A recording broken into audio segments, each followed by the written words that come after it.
Minister Grisha Heiliger-Martin concludes 2026 transport confirmation process.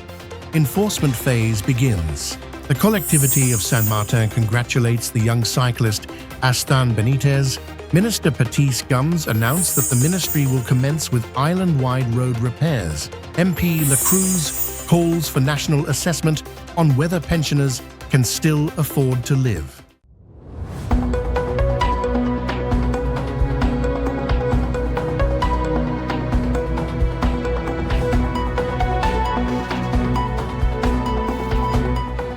From the island, Saint Martin, this is SXM Daily News for May 7th, 2026. The Ministry of Tourism, Economic Affairs, Transport and Telecommunication has finalized the 2026 passenger transport confirmation process and will now move fully into the enforcement phase aimed at strengthening compliance, accountability and professionalism within the public transportation sector. As previously communicated through public notices and earlier press releases, the ministry executed a two-phase confirmation process to ensure that all public transportation operators were given a fair and adequate opportunity to regularize their status and comply with the requirements established under the Passenger Transport Ordinance. Minister Grisha Heiliger-Martin said at Wednesday's Council of Ministers press briefing that the process was not simply administrative, but part of a broader effort to restore structure and accountability within the sector.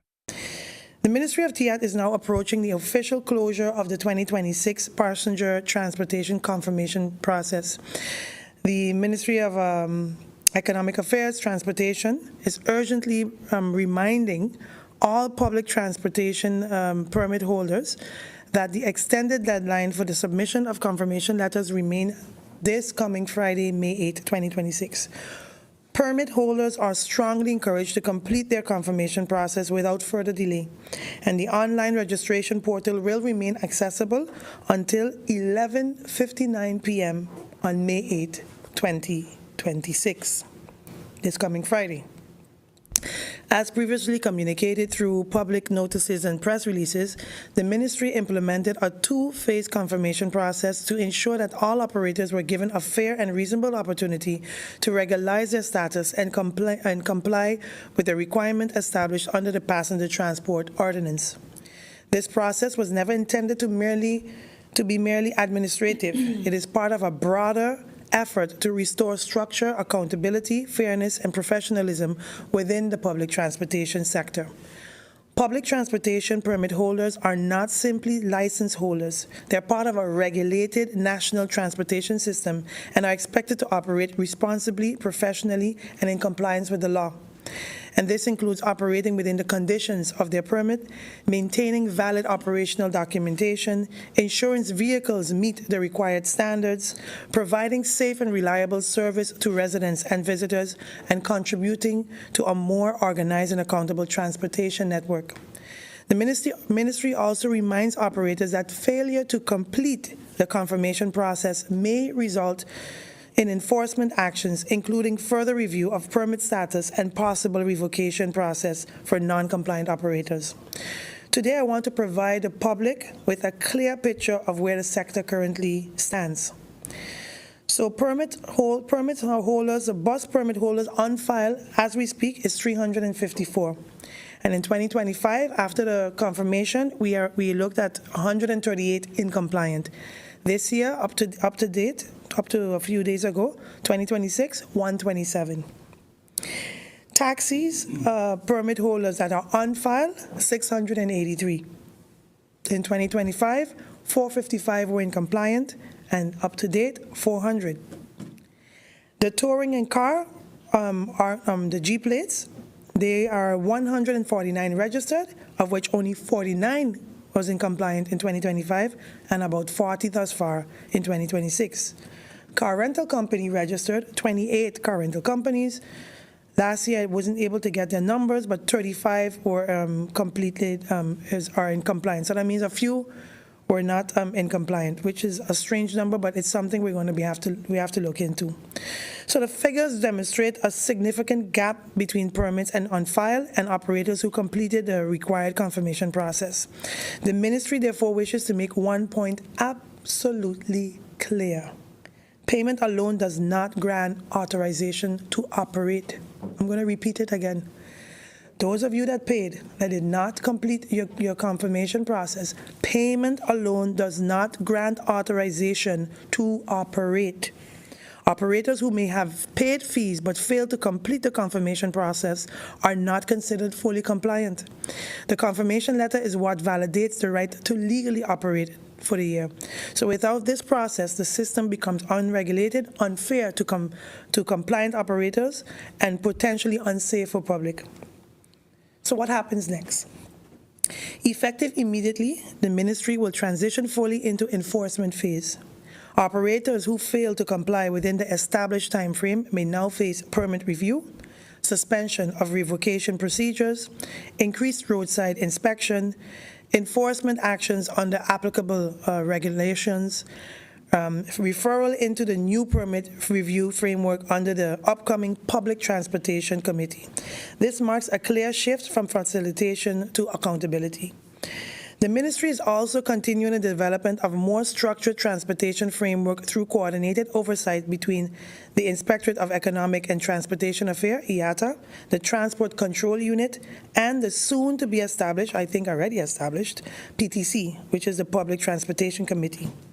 Together, these entities will strengthen compliance, improve operational oversight, and support a more reliable professional transportation sector for the country. This is ultimately about fairness. Fairness to operate who follows the rules, fairness to passengers who expect safe transportation, and fairness to a country that depends on professionalism within one of its most viable sectors. Member of Parliament Francisco La Cruz has formally requested the government to provide a comprehensive assessment of St. Martin's pension system, raising growing concerns about whether many pensioners are still able to meet the basic cost of living after retirement. In a letter submitted to the Minister of Public Health, Social Development and Labour, MP La Cruz requested detailed financial, actuarial, demographic, and legal information related to both the pension structure administered through Social and Health Insurance's SZV and the contributory pension system managed by Aljamain Pension Funds, St. Martin. According to MP La Cruz, the request is not about attacking the current system, but about honestly assessing and aligning the reality pensioners are facing today. We have people who worked their entire lives, contributed for decades, and now find themselves struggling with groceries, electricity, medication, and rent, MP La Cruz stated. At some point, we have to ask ourselves a simple question. Is the system giving our people enough to live with dignity? The request seeks information on life expectancy trends, projected growth in the pensioner population, pension adequacy, actuarial sustainability, reserve levels, and the long-term feasibility of establishing a legally guaranteed minimum pension tied to the statutory minimum wage. MP La Cruz explained that the issue becomes even more significant for lower-income workers whose pension outcomes are directly tied to salary levels throughout their working lives. Pension should not be less than our minimum wage, he stated. The reality is that two people can contribute their whole lives and still retire into completely different situations because one earned less during their working years, he said. This system may be functioning as designed, but we still have a responsibility to question and challenge whether the outcome is enough for my people to survive. The Collectivité of Saint Martin congratulates the young cyclist Astan Benitez from Saint Martin's Cycling Club, who has just won the Inter-Island Championship in Guadeloupe in the U17 category. He was welcomed at Grand Case Airport on Monday, May 4th, by Second Vice President Bernadette Davis and Territorial Councillor in charge of Sports, Marc Gérald Ménard. A great performance by a talented young man. CLES, the Saint-Martin community, congratulates young cyclist Astan Benitez from the Saint-Martin Cycling Club, who has just won the Inter-Island Championship in Guadeloupe in the U17 category. He was received at Grand Case Airport this Monday, May 4th.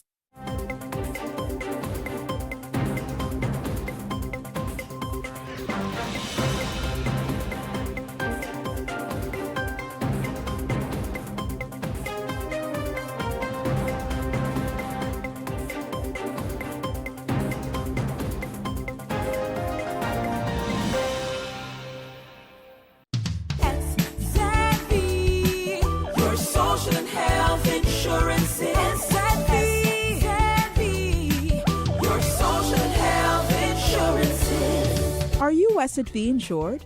Do you have a valid medical insurance status? SXM is cardless. Request your My SXM account today and enter the virtual office of SXM.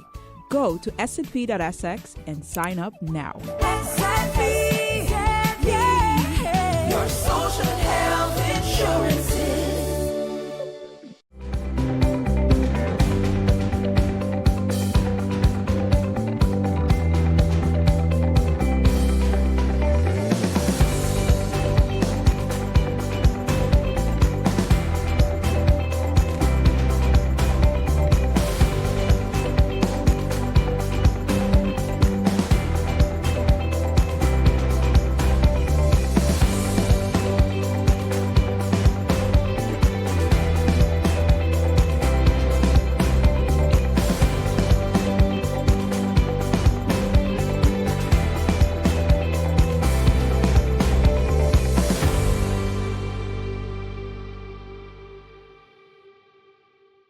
Patrice Gums, Minister of Public Housing, Spatial Planning, Environment and Infrastructure.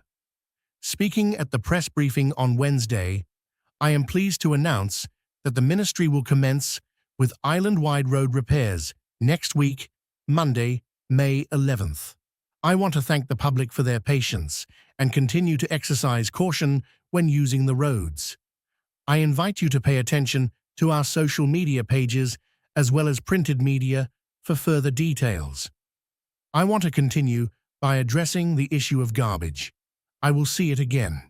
Garbage is our problem. Government, the hauler, and the people all have their respective roles to play. I am pleased to announce that the ministry will commence with island-wide road repairs next week, Monday, May 11th. I want to thank the public for their patience and continue to exercise caution when using the roads. I invite you to pay attention to our social media pages as well as printed media for further details. I want to continue by addressing the issue of garbage. I will state again, garbage is all our problem. Government, the hauler, the people all have their respective role to play.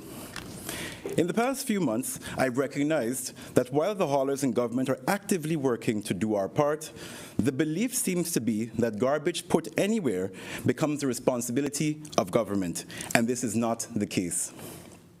Over the past few days, I have seen carnival costumes thrown in boxes on the ring road. I've seen businesses wheel old fridges and dump into metal bins. And most alarmingly, I've seen brand new dump sites appear on the roadside. I want to remind the public that garbage haulers are contracted to collect residential waste, and that white waste, which refers to things like fridges and stoves, are only to be placed outside your residence for collection once a week. In the last press briefing, I stated we are working closely with the Ministry of Justice, increasing our eyes where Vromi cannot see. In addition, I stated that if deemed necessary, stricter measures will be put in place. Article 21 of the Waste Ordinance gives me the legal basis to lay down rules regarding the collection of commercial waste.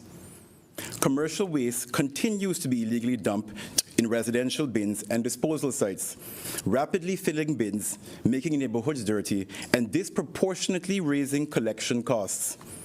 Going forward, commercial entities will be required to provide VROMI with a detailed plan for collection, and this may include a contract with a recognized hauler. This decision stems directly from our conversations with the haulers and what our contract managers have witnessed in the different districts. Over the coming weeks, the ministry will roll out this enforcement initiative and provide a definition of what is a commercial entity, as well as the final criteria to be followed. This change will ensure the costs for generally larger, bulkier commercial waste is covered, the island is cleaner, and opportunities for business, especially for newer, smaller garbage collectors, is created at the private level. I want to express that while I recognize, especially during these trying economic times, the additional costs this will bring to commercial entities, I want to state that what many are currently doing is illegal. And unfortunately, that sense of community and doing what is right has been lost. And enforcement must now be realized using the full force of the law. It's estimated that to function well, St. Martin's waste sector needs a minimum budget of 35 million guilders annually. We currently spend 12 million guilders. A well-functioning, clean, and healthy society costs money, and I want us to look at this initiative within that context. More broadly, a large part of these costs are being reviewed and will be implemented within the scope of the Trust Fund Project EDMP. To recap, this project focuses on creating a sustainable waste sector. The project will close the landfill and support government to transition to a circular economy, ensuring that we find uses for waste instead of in our trash. Now, allow me to address the issue of payments to Fleming Waste Solutions. Fleming Waste Solutions does not have a contract with government for the services that are unpaid. Fleming has been carrying out these services without a contract since 2021. Since taking office, I have been in discussion with Mr. Fleming on establishing a proper agreement which would provide both him and government legal and financial protection. Why is this important? Government is not allowed to pay without an advice or a contract. This fact has been reinforced by the full implementation of AIMS in January of this year, which means all payments must go through AIMS and could no longer be handled physically. In March, we held a retraining for the ministry because, unlike other ministries, AIMS was not a platform used widely throughout FROMI. This inevitably has caused some disruption, but in short, if there is no legal basis to pay, once the advice gets to finance, they will not pay. Contracts must be formalized. Government cannot be expected to find the funds for whatever amount is submitted after the work is done. The Ministry of VROMI's last meeting with Fleming Waste Solutions was just last week, Tuesday, on this very topic. Until an agreement is reached with Mr. Fleming, payments for non-contracted work may encounter delays due to the time needed to process non-contracted work. On the contrary, Mr. Fleming's contracted work has been and continues to be paid. This paints a very clear, objective picture that delayed payments have nothing to do with the unwillingness to pay, but the manner in which Mr. Fleming's services were entered into in the first place in 2021. Very similarly, no contracts exist for several other vendors within the ministry who are carrying out certain works on behalf of the ministry. Since taking office, these have been made or are in the process of being finalized. While I completely understand Mr. Fleming's position and the financial strain it may cause, negotiations to find a solution to solve this very problem are ongoing. As with every negotiation, they are entered into good faith. I have repeatedly given my assurances to Mr. Fleming that we are working to correct a situation that he has found himself in over the last 5 years. But Rome wasn't built in a fiscal year, and short-term fixes are not fixes. I do hope we can come to an agreement within short, and that the contractors that have been working without a formal contract all of these years can be resolved. We have to be more accountable with how we spend our tax dollars. This is part of the change towards that accountability. We cannot find ourselves in the same place in 2028. We cannot continue to govern like our focus is winning votes for an election. Finally, I want to urge my people to look beyond the headlines. See who reports what and ask yourself why. Stay focused, St. Martin. I will continue to fight for change, even if I'm standing alone, because the St. Martin we want isn't going to be made in the practices of today. These changes may not benefit a few, but they benefit the masses. Stay focused, St. Martin. The attempts to character assassinate and politicize every single issue as if we haven't been dealing with these same exact problems for the last couple of decades, keep them coming. My back is broad. Thank you. Member of Parliament Egbert Doran is calling for the fair and immediate resolution of the ongoing payment dispute involving Fleming Waste Solutions, stating that while the government should always work towards stronger administrative structures and formalized contracts, contractors who carry out essential services for the country should not remain unpaid after work has already been executed, verified, and accepted. Doran said the recent public discussions surrounding the matter requires additional context, particularly as attention now appears to be shifting toward assigning blame instead of resolving the issue responsibly. Let us be realistic about how government operations have functioned over the years, Doran stated. While formal contracts are always the preferred structure, not every operational arrangement historically operated that way, especially in areas tied to urgent or essential public services. Doran said that while a formal written contract would certainly have been the ideal and more structured approach, the absence of such a contract does not automatically invalidate or make the arrangement illegal where services were requested, carried out, verified, and accepted by the government through established operational and financial processes. The reality is that the government cannot continue benefiting from services rendered and then disregard payment obligations afterward, Doran stated. According to Doran, situations involving operational necessity, procurement timelines, budget limitations, and evolving maintenance costs have existed across multiple ministries for years and are not unique to this matter. Prime Minister Dr. Luc Mercelina, speaking at the press briefing on Wednesday on the budget, said that we are already behind in our time planning for the budget of 2026. But together with that, we also started with Budget 2027, and we started with a totally different approach with Budget 2027, already in the hope that this year we will be able to adhere to the agreement that the budget in Parliament for September.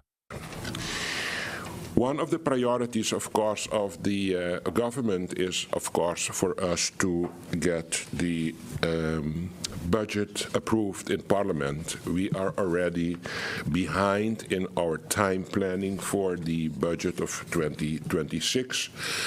But together with that, we also started with Budget 2027. And we started in a totally different approach with Budget 2027 already, in the hope that this year we will be able to adhere to the agreement that the budget in Parliament has to be approved in September.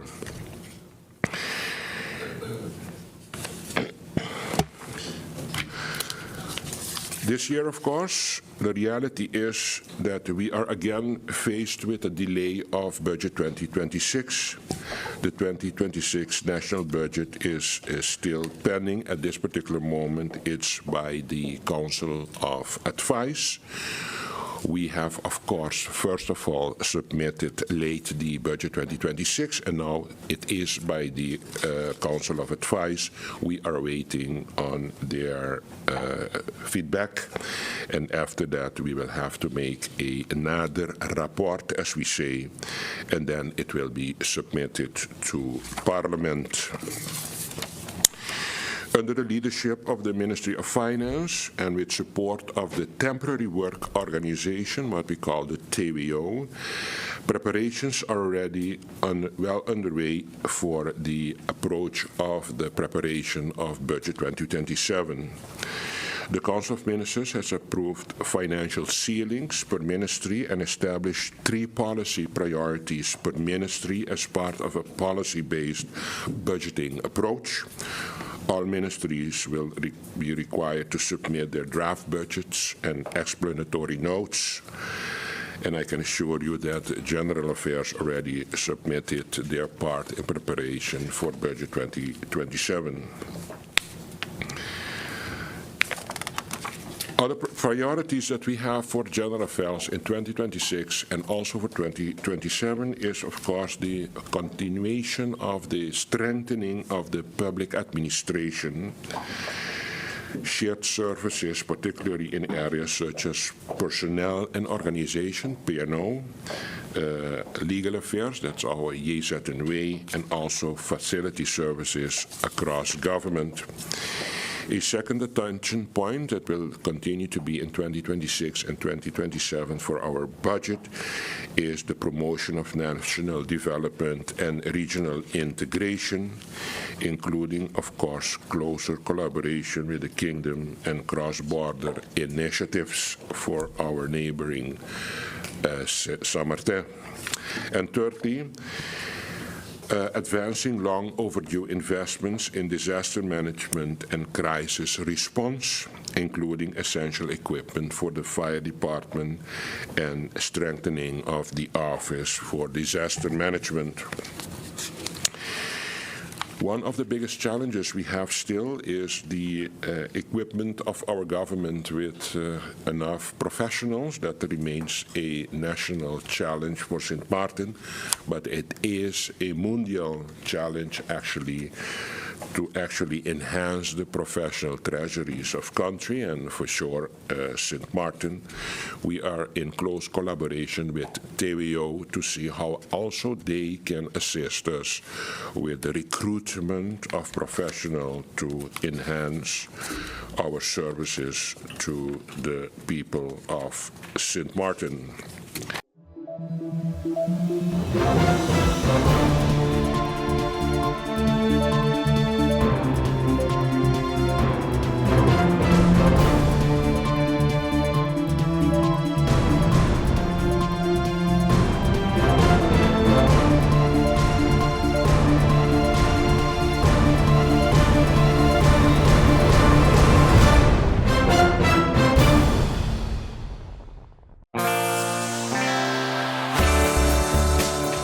Now for the weather forecast today through Friday.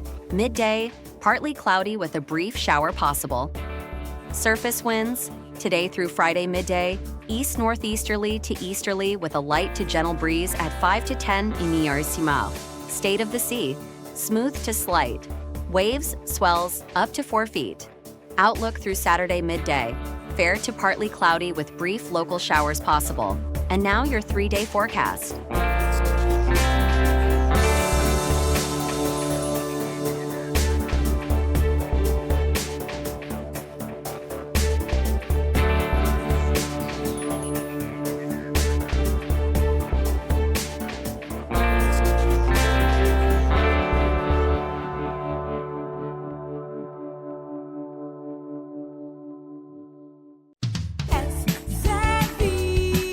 Your social and health insurance is your social and health insurance. Are you SXV insured? Do you have a valid medical insurance status? SXV is cardless. Request your My SXV account today and enter the virtual office of SXV. Go to sxv.sx and sign up now. Your social and health insurance.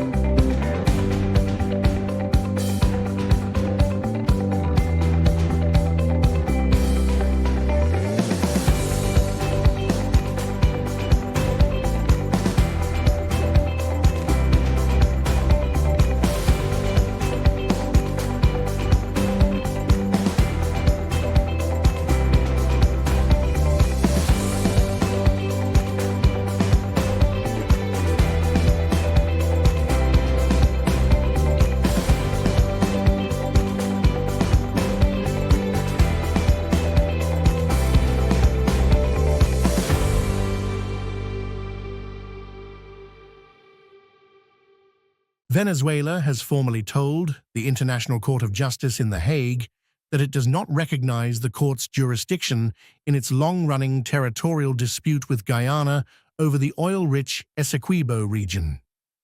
The contested Essequibo territory, which makes up about 70% of Guyana's landmass, has become one of the most geopolitically sensitive border disputes in South America due to its vast reserves of oil, gas, and other natural resources.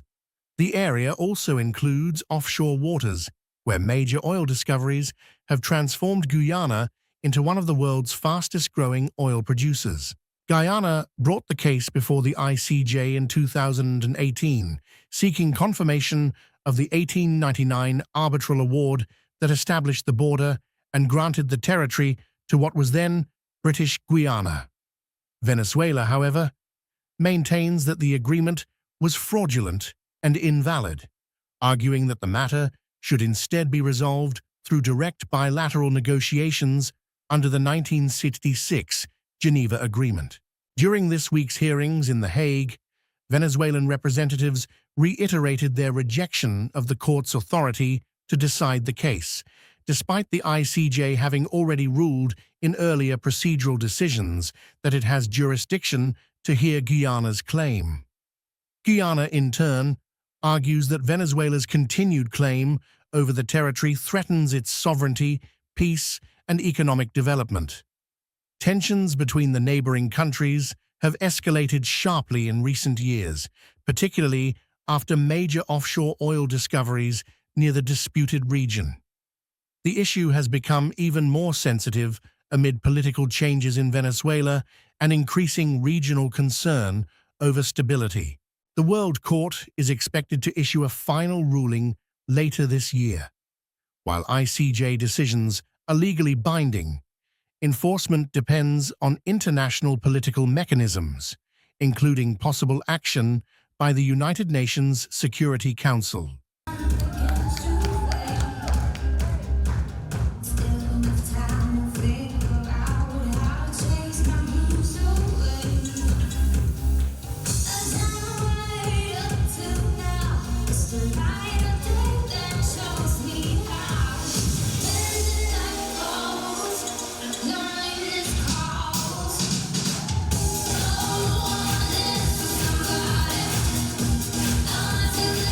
This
This is our SXM Daily Newscast. Thank you for joining us.